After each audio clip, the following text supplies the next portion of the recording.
The plan is for the personalities to change quite a lot about the character. They're kind of a really integral part of the game, I think, and making all the characters feel distinct and kind of reflect what the player wants them to be like. So think in terms of like The Sims, you'll have a bunch of different characters all kind of living out their little simulated lives that you can control and stuff like that. And then their personalities should be impacting like pretty much everything they do, how they interact with the world, how they interact with other characters, and how they feel about things and all that.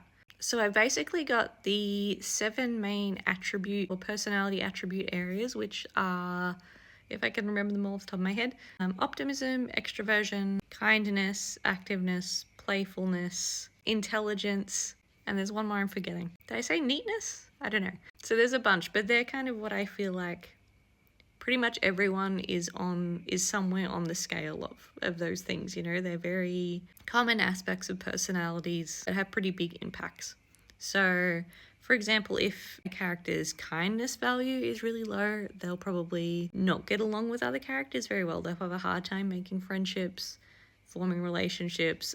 They'll be more likely to just want to be a jerk to people. And that kind of goes for all of those different areas. Intelligence is obviously a little bit of a funny one to include there, I feel like.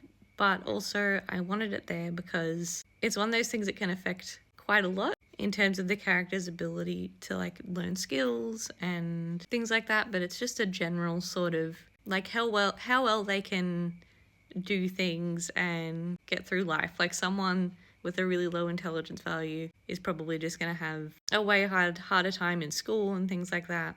So it's kind of important for storytelling, I think. And then on top of the personality attributes, I also want to have extra traits, which can just add a bit more flavor and a kind of way more specific things that also have impacts, but and not things that you're going to want to worry about with every single character that you're making. So those will kind of include more things like, for example, they might be like quite an anxious character naturally and be prone to feelings like that, or they're really funny, or just smaller things like that.